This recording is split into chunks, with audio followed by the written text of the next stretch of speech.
আসসালামু আলাইকুম ওরহমতুল্লাহি আবরাকাতু। এই পর্বে আমরা তুল্য রোধ নিয়ে পড়াশোনা করব। তুমি যদি এসএসসি ফিজিক্স কিংবা এইচএসসি ফিজিক্সের বোর্ড পরীক্ষার আসা যে প্রশ্নগুলো তুমি যদি দেখো, কারেন্ট ইলেকট্রিসিটি থেকে যে প্রশ্নগুলো আসে, সেখানে তুল্য রোধ থেকে 3 মার্কের একটা কোশ্চেন একদম হুবহু পাবা। আবার এমনও হয় যে 4 মার্কের কোশ্চেনগুলো সমাধান করতে মাঝে মাঝে তুল্য রোধের হেল্প নিতে হয়। তার মানে এই তুল্য রোধটা বোর্ড পরীক্ষার জন্য, যে কোনো বোর্ড পরীক্ষা তুমি চিন্তা করতে পারো। তুমি এসএসসি ফিজিক্সের এসএসসি বোর্ড পরীক্ষা বলো আর এইচএসসি বোর্ড পরীক্ষা বলো, যে বোর্ড পরীক্ষাই বলো না কেন, তুল্য রোধটা অনেক বেশি ইম্পর্টেন্ট। তো এই পর্বে, এই ভিডিওতে আমরা তুল্য রোধ নিয়ে পড়াশোনা করব এবং 3টা ফিগার অঙ্কন করেছি, 3টা সার্কিট অঙ্কন করেছি এবং সার্কিটে থাকা রোধগুলোর তুল্য রোধ নির্ণয় করব। এখন প্রথমে আমাদেরকে আগে এই রোধ সম্পর্কে পড়াশোনা করতে হবে। রোধ কি? রোধ মানে হচ্ছে বাধা প্রদান করা। কোনো একটা সার্কিটের মধ্য দিয়ে, কোনো একটা বর্তনীর মধ্য দিয়ে যখন ইলেকট্রন প্রবাহ হয়, তখন এই ইলেকট্রন প্রবাহকে বলা হয় বিদ্যুৎ প্রবাহ। তো ইলেকট্রন প্রবাহ হওয়ার সময়, ইলেকট্রন চলাচলের সময় ইলেকট্রন যে বাধাপ্রাপ্ত হয়, সেটাকেই বলা হয় রোধ। অর্থাৎ বর্তনীতে ইলেকট্রন প্রবাহের সময় যে বাধার সম্মুখীন হয়, যে বাধা বিঘ্ন ঘটে, সেটাকেই বলা হয় রোধ। এখন বর্তনীতে যখন ইলেকট্রন প্রবাহ হয়, তখন সেই ইলেকট্রন কিভাবে বাধা প্রদান হবে, মানে কেন বাধা প্রদান হয়, সেটা যদি আমরা একটু চিন্তা করি, তাইলে যেই বর্তনী, সেই বর্তনী অবশ্যই কোনো না কোনো উপাদান দ্বারা গঠিত। তো ইলেকট্রন যখন বর্তনীর মধ্য দিয়ে প্রবাহিত হয়, তখন উপাদানগুলোর কারণে, বর্তনীতে থাকা যে উপাদান, সেই উপাদানের কারণে অ্যাকচুয়ালি ইলেকট্রন প্রবাহের বাধা বিঘ্ন ঘটে। আর ইলেকট্রন প্রবাহের এই বাধা বিঘ্ন ঘটাকে বলা হয় রোধ। আমি যদি একটু ক্লিয়ার করি, মনে করো এটা একটা বর্তনী, মনে করো এটা একটা বর্তনী। এই বর্তনীর মধ্য দিয়ে যদি ইলেকট্রন প্রবাহ হয়, তাহলে এই ইলেকট্রনের প্রবাহকে বলা হয়, এই ইলেকট্রনের প্রবাহকে বলা হয় বিদ্যুৎ প্রবাহ। এখন এই বর্তনীর মধ্যে অবশ্যই বর্তনীটা কোনো না কোনো উপাদান দ্বারা গঠিত, কোনো না কোনো উপাদান দ্বারা গঠিত। এই উপাদানগুলোর কারণে, এর মধ্য দিয়ে ইলেকট্রন প্রবাহ হতে এক প্রকার বাধা অনুভব করে, এই বাধাকেই বলা হয় হলো রোধ। এবার কোনো একটা সার্কিটের মধ্যে রোধগুলো দুইটি ভাগে, মানে কোনো একটা সার্কিটের মধ্যে, আচ্ছা এর উপর হলো তুল্য রোধ। তুল্য রোধ হচ্ছে সার্কিটের মধ্যে কোনো একাধিক রোধ সার্কিটের মধ্যে একাধিক রোধ যখন এমনভাবে থাকে। তুল্য রোধ কি? তুল্য রোধ হলো কোনো একটা বর্তনীর মধ্যে যখন একাধিক রোধ এমনভাবে থাকে যেন এগুলোরে একসাথ করলে, দেখো বলি, মনে করো এখানে একটা রোধ আছে, এখানে একটা রোধ আছে এবং এখানে একটা রোধ আছে। এইখানে টোটাল 3টা রোধ, এটা R1 রোধ, এটা R2 রোধ এবং এটা R3 রোধ। 3টা রোধ নিয়ে এই সার্কিটটা গঠিত। এটা পূর্ণাঙ্গ না, অপূর্ণাঙ্গ আরও আছে নিচের অংশ। আমি জাস্ট বোঝানোর জন্য, তুল্য রোধটা বোঝানোর জন্য এই অংশটা করতেছি। এখানে একটা রোধ আছে, এখানে আরেকটা রোধ, এখানে আরেকটা রোধ। 3টা রোধের নির্দিষ্ট মান থাকে। তো তুল্য রোধ হচ্ছে এই 3টা রোধের পরিবর্তে এমন একটা রোধ ব্যবহার করব, যে রোধ ব্যবহার করলে এই 3টা রোধের বিদ্যুৎ প্রবাহ এবং ভোল্টেজের কোনো পরিবর্তন হবে না, তাকে বলা হয় তুল্য রোধ। বুঝতে পেরেছ? বর্তনীতে থাকা একাধিক রোধের পরিবর্তে যদি কেবলমাত্র একটি রোধ ব্যবহার করা হয় এবং এই একটা রোধ এবং এই রোধগুলোর যে পরিবর্তন হয় না, মনে করো এটা এক, এটা এক, এটা এক, 3টা মিলে 3 হয়, তাহলে ও নিজেই 3। আবার মনে করো ওর বিভব 1 1 1, মনে করো বিভব 1 1 1, তাহলে কত হয়? বিভব 3 হয়। ও নিজে একাই মধ্যে 3। অর্থাৎ এদের যেই ধর্ম, এই ধর্মের কোনো পরিবর্তন হয় না। এদের বিদ্যুৎ প্রবাহ, ভোল্টেজ এবং রোধের পরিমাণ, ওর বিদ্যুৎ প্রবাহ, ভোল্টেজ এবং রোধের পরিমাণ সেম থাকে। অর্থাৎ একাধিক রোধের পরিবর্তে একটা রোধ ব্যবহার করলে ওই একাধিক রোধের মানের তেমন পরিবর্তন হয় না। এগুলোকে সবগুলোরে একসাথ করাই হচ্ছে তুল্য রোধ। বুঝতে পেরেছ? এবার তুল্য রোধ, একটা সার্কিটের মধ্যে সাধারণত রোধগুলো দুই ভাবে থাকতে পারে।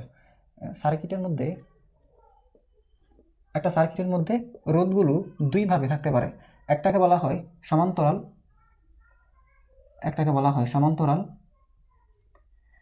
এবং আরেকটাকে বলা হয় শ্রেণী। তো সমান্তরালকে RP দ্বারা প্রকাশ করা হয় এবং শ্রেণীকে RS দ্বারা প্রকাশ করা হয়।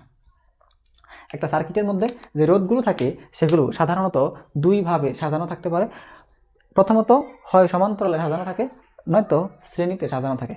আমরা যদি সমান্তরালটা নিয়ে একটু যদি পড়াশোনা করি, সমান্তরাল হচ্ছে যখন তুমি দেখো, তুমি এই যে ফিগার 3 নম্বর ফিগারটার দিকে তাকাও, এখানে R4 R5 R6, দেখো তো এই রোধের প্রান্তবিন্দুটা এই জায়গায় শুরু, এখানে আসার পরে এটা এখান থেকে 3 ভাগ হয়ে গেছে। হ্যাঁ, এখান থেকে এই অংশটা থেকে এটা 3 ভাগ হয়ে গেছে না? এই একটা লাইন থেকে, এই একটা বর্তনী থেকে এটা 3 ভাগ হয়ে গেছে। 3 ভাগ হওয়ার পর এই অংশ থেকে আসছে R4, এই অংশ থেকে আসছে R5, এই অংশ থেকে আসছে R6। তো এই R4 এর সূচনা বিন্দু এখানে, R5 এর সূচনা বিন্দু এখানে এবং R6 এর সূচনা বিন্দু এখানে। তাহলে R4, R5, R6 এই 3টা রোধের সূচনা বিন্দু এক জায়গায়, তিনটা রোধের সূচনা বিন্দু এক জায়গায়। আবার R4 এর সমাপ্তি বিন্দু, R5 এর সমাপ্তি বিন্দু, R6 এর সমাপ্তি বিন্দু, এদের সমাপ্তি বিন্দুগুলো একই জায়গায়। অর্থাৎ R4, R5, R6 এই 3টা রোধের সূচনা বিন্দু একই জায়গায়, আবার R4, R5, R6 এদের সমাপ্তি বিন্দুও একই জায়গায়। অর্থাৎ রোধগুলোর একাধিক রোধের সূচনা বিন্দু একই জায়গায় এবং এদের সমাপ্তি বিন্দু যদি একই জায়গায় হয় তাইলে এরা হবে সমান্তরালভাবে সাজানো। এক্ষেত্রে সূত্রটা হচ্ছে 1/RP সমান সমান 1/R1, 1/R2, 1/R3, এরপরে 1/Rn, যতগুলো থাকবে ততগুলো। এটা হচ্ছে সমান্তরালের বেলায়। আর শ্রেণীতে কি হবে দেখো, আমি যদি একটা সার্কিট অঙ্কন করি, এখানে এইটা একটা রোধ, এইটা আর একটা রোধ এবং এইটা আর একটা রোধ, এটা R1, এটা R2, এটা R3। যদি রোধগুলো এরকম একটার পর একটা সাজানো থাকে, তুমি এটা মনে করো A, এটা মনে করো A, এটা মনে করো B, এটা মনে করো C, অ্যান্ড এটা মনে করো D। তুমি দেখো তো R1 এর সূচনা বিন্দু A, R1 এর সমাপ্তি বিন্দু B এবং R2 এর সূচনা বিন্দু B, R2 এর সমাপ্তি বিন্দু C। এই যে বি পয়েন্টটা, এই বি পয়েন্টটা R1 এর সমাপ্তি বিন্দু এবং R2 এর সূচনা বিন্দু। আবার এই যে সি পয়েন্টটা R2 এর সমাপ্তি বিন্দু এবং R3 এর সূচনা বিন্দু।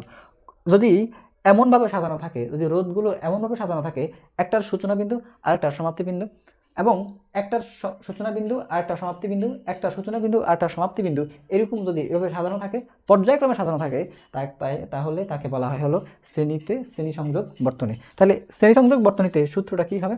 শ্রেণী সংযোগ বর্তনীতে হবে RS সমান সমান R1 plus R2 plus R3, এরপর যতগুলো থাকে। এই হলো সমান্তরাল বর্তনী। সমান্তরালে তুল্য রোধ বের করব এই সূত্র দিয়ে, 1/RP সমান সমান 1/R1 প্লাস 1/R2 1/R3 এভাবে। আর শ্রেণীতে থাকা রোধগুলোর তুল্য রোধ নির্ণয় করব। শ্রেণীতে থাকা রোধগুলো তুল্য রোধ নির্ণয় করব হলো এরকম R1 plus R2 plus R3 Rn। ঠিক আছে নি? তাহলে এই হলো কথাবার্তা। এবার আসো আমরা এই সূত্র এবং এই সূত্র, এই দুইটা সূত্র দিয়ে এই ফিগার 1, ফিগার 2 অ্যান্ড ফিগার 3 এই দুইটা সার্কিটে থাকা রোধগুলোর তুল্য রোধ নির্ণয় করব। সর্বপ্রথম আমরা যদি ফিগার 1 এর দিকে লক্ষ্য করি, আমরা যদি ফিগার 1 এর তুল্য রোধটা বের করি, ফিগার 1, আমরা এখন ফিগার 1 নিয়ে কাজ করব। ফিগার 1 এর তুল্য রোধ নির্ণয় করব। তুমি দেখো তো এখানে ফিগার 1 এর মধ্যে এই যে R1 একটা রোধ, R2 একটা রোধ, R3 একটা রোধ, এই তিনটা রোধের তুমি যদি একটু দেখবা যে এইখান থেকে, এই লাইন থেকে এটা কি 3 ভাগ হয়ে গেছে না? এটা 3 ভাগ হয়ে গেছে। অর্থাৎ এই বর্তনীটা এখান থেকে 3 ভাগ হয়ে গেছে। এই R1 এর সূচনা বিন্দু কিন্তু এটা, R2 এর সূচনা বিন্দু এটা এবং R3 এর সূচনা বিন্দু এটা। R1 এর সমাপ্তি বিন্দু এখানে, R2 এর সমাপ্তি বিন্দু এখানে, R3 এর সমাপ্তি বিন্দু এখানে। অর্থাৎ এখানে যে R1, R2 এবং R3 আছে, এই তিনটা রোধের সূচনা বিন্দু এক জায়গায় এবং এই তিনটা রোধের সমাপ্তি বিন্দু একই জায়গায়। যেহেতু এদের সূচনা বিন্দু এবং সমাপ্তি বিন্দু একই জায়গায়, সেহেতু R1, R2, R3 এরা সমান্তরালে বিদ্যমান। তুমি লিখবা যে R1, এরপরে R2, এরপরে হলো R1, R2 ও R3 কিসে বিদ্যমান, মানে কোন সংযোগে বিদ্যমান? এরা সমান্তরাল সংযোগে বিদ্যমান, কারণ এদের সবগুলোর সূচনা বিন্দু একই জায়গায় এবং সবগুলোর সমাপ্তি বিন্দু একই জায়গায়। তাহলে R1, R2, R3 কেমনে আছে? এরা সমান্তরাল সংযোগ, সমান্তরালে বিদ্যমান। সমান্তরালে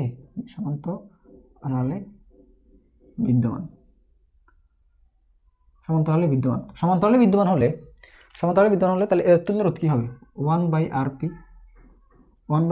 1 সমান সমান 1/2 প্লাস 1/2, সূত্রটা কি ছিল? সূত্র লিখি, হ্যাঁ, 1/R1 1/R2 1/R3, তিনটা না? তিনটা। তাহলে কি হবে?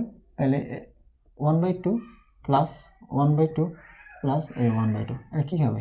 এটা হবে যদি আমি করি 2 2 2, তখন এরপরে 1 গুণ 2 গুণ, তখন কী হবে 4 যোগ 4 যোগ 4, তাইলে 3 4 12, 4 দুগুণে 8। যদি কাটাকাটি করি তাইলে 4 দুগুণে 8, 4 দুগুণে 8, 6 দুগুণে 12, 6 দুগুণে 12 না? আচ্ছা কী ছিল এটা?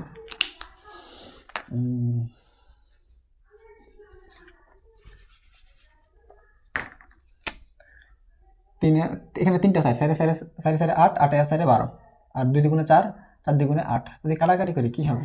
এই 4 দুগুণে 8, 6 দুগুণে 12, আবার 2 দুগুণে 4, 3 দুগুণে 6, আলটিমেটলি থাকে হলো 3/2। 3/2। এখন 1/rp1 তো আমরা 1/rp1 রাখবো না, আমরা শুধু rp1 করবো। তো rp1 করলে কী হয়, এটা উল্টে যাবে, মানে 1/rp1 থেকে শুধু rp1। এই যে ভগ্নাংশের লবকে নিচে হর বানাইছি, হরকে লব বানাইলাম, তখন এটা হয়ে যাবে 2/3। 2/3 ওহম। এটা rp1। দেখো এখানে আরেকটা সমান্তরাল সংযোগ হবে।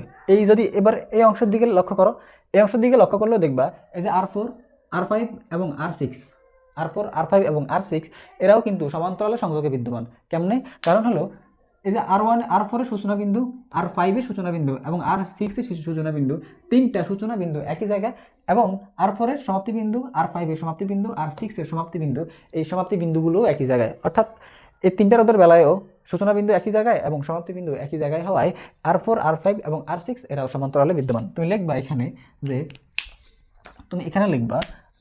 ওই যে এটার মতো করে লিখবা r4 r5 ও r6 সমান্তরালে বিদ্যমান, সমান্তরালে বিদ্যমান।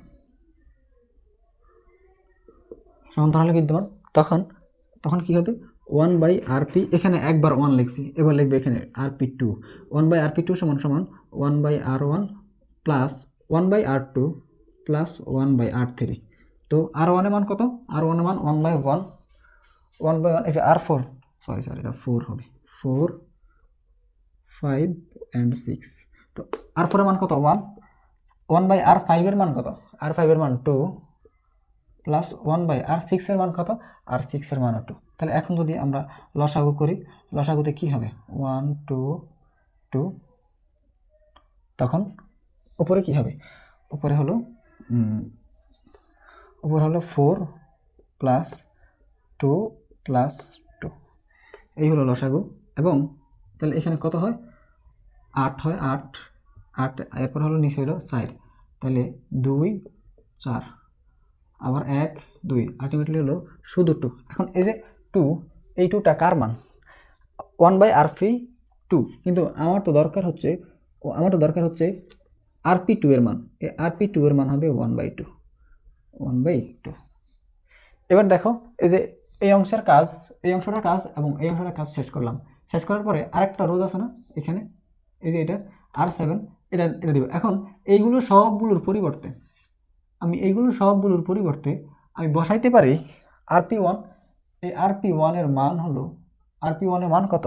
rp1 2/3। এবং r4 r5 r6 এই তিনটা রোধের পরিবর্তে লেখাতে পারে, এই তিনটা রোধের তুল্য রোধ, মানে তিনটা রোধের পরিবর্তে আমি একটা রোধ ইউজ করতে পারি, সেই একটা রোধের মান হলো 1/2 ওহম। এই যে তিনটা রোধের পরিবর্তে যে একটা রোধ বসাইলাম, এটাই হচ্ছে তুল্য রোধ। তিনটা রোধের পরিবর্তে একটা রোধ বসাইলাম, তুল্য রোধ, এটাই হলো তুল্য রোধ। এবার দেখো এই রোধটা r7 rp1 rp2, তুমি কল্পনা করো ফিগার 1 এর মধ্যে এখন আর এতগুলো রোধ নাই, জাস্ট এখানে একটা রোধ যার নাম হলো rp2,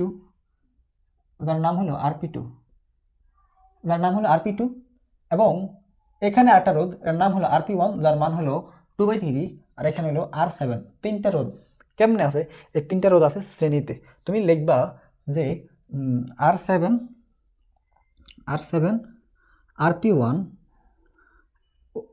rp2 r7 rp1 rp2 কেমনে আছে? শ্রেণীতে আছে, এরা শ্রেণীতে বিদ্যমান। তো শ্রেণীতে থাকলে কি হবে? তুল্য রোধটা কি হবে? তুল্য রোধ হবে r সমান r7 plus rp1 plus rp2 RP2 সমান সমান কত হয়, R7 এর মান কত, আর এই যে R7 এর মান 2 ওহম, এই হলো R7 এর মান 2 ওহম প্লাস RP1 এর মান কত, RP1 এর মান হলো 2/3, 2/3 RP1 এর মান হলো 2/3 প্লাস এই যে RP2 এর মান কত 1/2, এবার এটা নিচে যদি 1 ধরি তাহলে 3টা ভগ্নাংশ, এবার তাদের লসাগু কত হবে, লসাগুটা হবে 1 3 2, গুণ করে ফেলি ডাইরেক্ট 1 3 2। এবার যদি এরকম হয়, উপরে হবে 4, নিচে হবে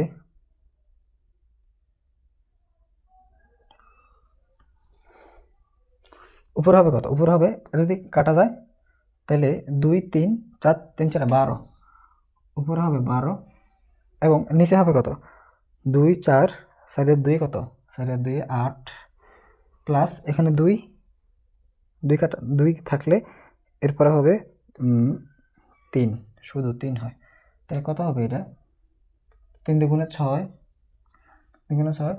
3 আর 12 আর 3 যোগ করলে কত হয় 15 হয়, 15 আর 8 হলো 23, এই হলো 23 অ্যান্ড এই মানটাই হচ্ছে টোটাল তুল্যরোধ, এটাই অ্যান্সার।